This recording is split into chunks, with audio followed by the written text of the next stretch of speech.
The Nagelsmann 4-2-3-1, of course, was meant for Bayern. But how's it going to do in the Premier League? Let's find out.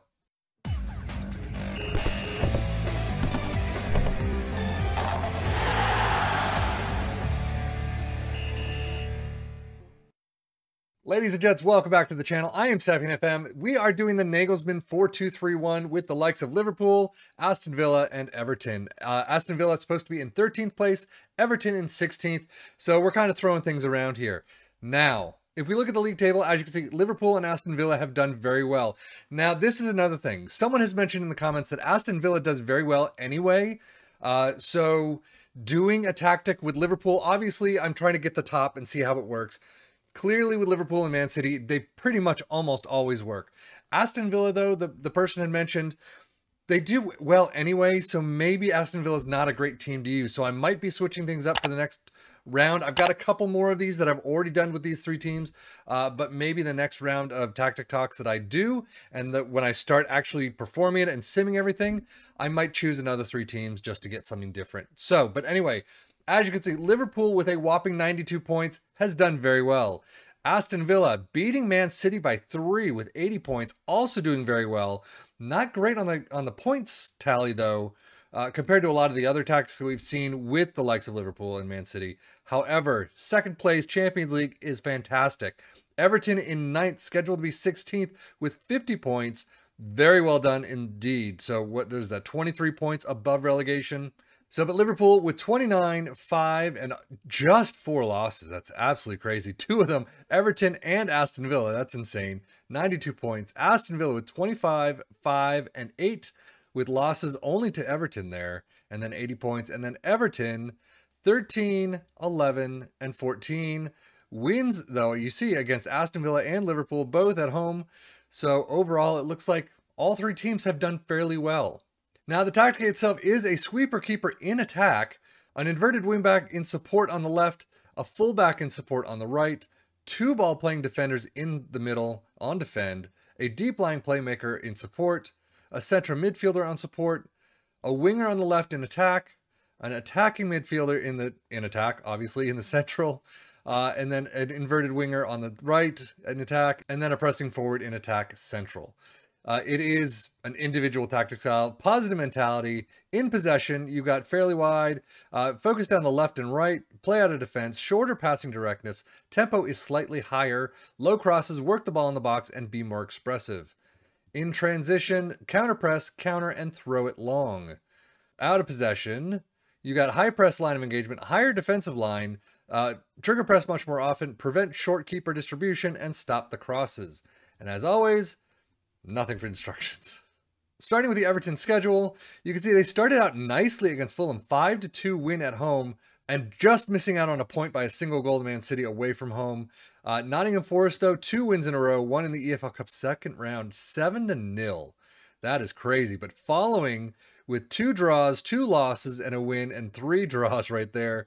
I mean, it is a very up and down tactic for them, apparently. But losing out to Liverpool away from home at Anfield, 0-1. The derby, that is a hurtful derby for them. But finishing out the first half of the season against Arsenal, a 1-2 loss away from home, getting into a couple of friendlies, then back into the EFL Cup 4th round where they see themselves out in penalties against Tottenham, losing to Leicester, losing to Manchester United 3-7. That one hurts. And then again, just a spotty finish to the season. Looks like they get a single win or thereabouts each month. Except for Aston Villa and Liverpool. That's a fantastic May right there for them. And then 2 in a row with Crystal Palace and Ipswich Town. They finished out in 9th place, so you don't expect win after win after win. But overall, not too bad. Aston Villa, if I go to Aston Villa itself, schedule-wise, a lot more green. Look at that start. Again, why do I not have the months here? Everton has it, Aston Villa does not. It's weird how it goes one by one. But again, fantastic run, even from friendlies, all the way, where is it, to September 16th against Leeds, a 0-1 loss.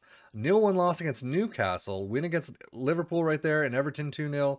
So losing out in the EFL Cup 3rd round to Man City, 1-2 away from home, and then losing out 0-2 in the FA Cup 3rd round to Leicester.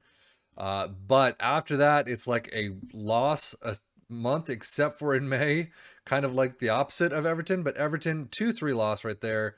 But overall, a fantastic run in April. 0-5 to Manchester United. 2-6 loss away from home against Crystal Palace. So, I mean, some of these games look like they probably should have gone the other way. But, I mean, second place, pretty damn good. And then finishing out, obviously, with Liverpool. I mean, again, October 11th for Leverkusen in the Champions League Group A, 0-1 loss. Aston Villa 0-2. Continuing their run, 2-2 in the Champions League Group A. But that does see them move through, correct? Yes, right there. Celtic 4-0 win. And then 3-1 win again in the round of 16. But FC Porto, you can see in the Champions League quarterfinal, first and second legs, both 3-1 ties. However, 0-3 to Real Madrid away from home and only a 1-0 win at home at Anfield, and that sees them through. But going through, I mean, the other competitions, you could see Tottenham in the FA Cup final, 4-1. So at least 2 trophies right there.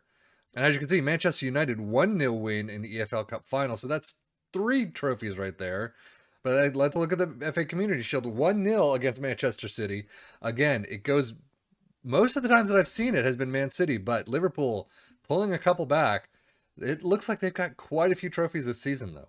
And if we just look at it right here, you can see Liverpool, 92 whopping goals, the Premier League champions with a trophy there, knocked out in the semis by Real Madrid, winner of the FA Cup, winner of the Carabao Cup, winner of the FA Community Shield.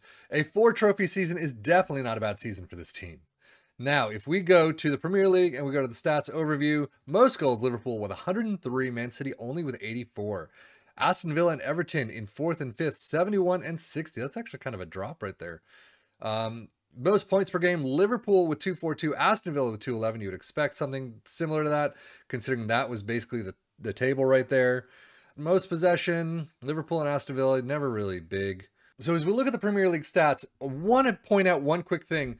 On the thumbnail for the Steam workshop for this tactic itself, it says 102 torre, which I believe is goals. I'm going to assume it's goals. And 31 Gegentore, which I looked it up. It said conceded. So I'm assuming right here, most goals 103 for Liverpool, definitely beating Bayern right there, and in a harder league, I would say, in the Premier League. However, fewest conceded, 29, so better than Bayern yet again. Liverpool doing a much better job. Aston Villa with 38, not too bad right there. Most shutouts, Liverpool with 18, Aston Villa with 16. But yeah, that deep lying playmaker position right there really helps lessen the conceded goals amount. As long as you have a good person in that position.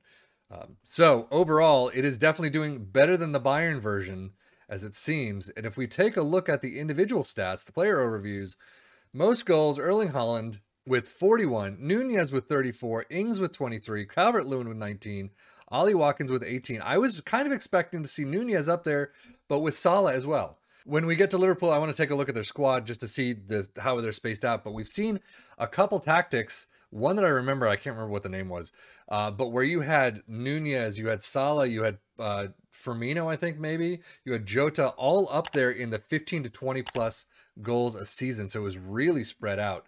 But Nunez here with 34, most assists, St. Maximin in Newcastle with 14, Gordon with 12, Elliott, Carvalho, Buendia, and Watkins all with 10 apiece. So not too bad. I mean, kind of average. Most player in the match awards, Erling Haaland with 13, Nunez with 9, Watkins with 8, Salah with 6, there you go. Carvalho and Gray, Damari Gray with 5 apiece. So overall, I mean, very nice job. Very nice job. Allison with 25 allowed only. Martinez with 35 allowed. Most shutouts, you get Allison with 18, Martinez with 16. But let's start with Everton's player stats. You can see Dominic Calvert-Lewin in all competitions, 25 goals. Damari Gray with 7.34 average rating. Anthony Gordon with 15 assists. And Damari Gray with 6 Player of the Match awards. If we go to Aston Villa, player stats, Danny Ings with 24 goals. Not too bad. He really does pick it up in some of these tactics.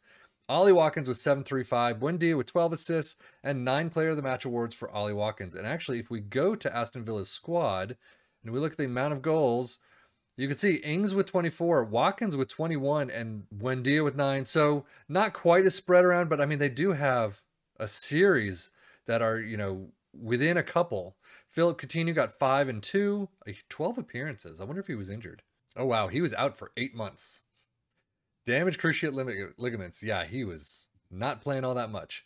If we finish with Liverpool, though, you could see top goal scorer, 56 whopping goals for Nunez.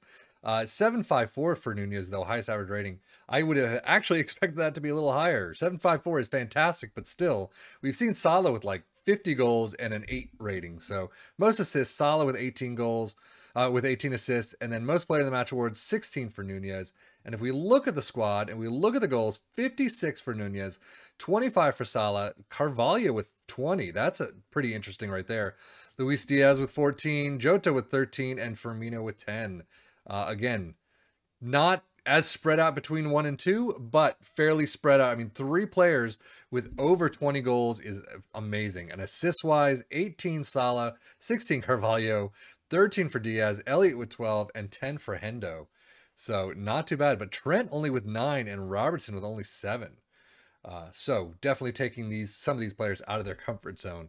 However, that is the Nagelsmann 4-2-3-1 tactic. Apparently it worked perfectly for Bayern with only a handful. What did they do? I'm looking at the sheet right now and it says 28-3-3 on the Steam Workshop. So, I mean, we did really the same, if not better. You could see 29-5-4.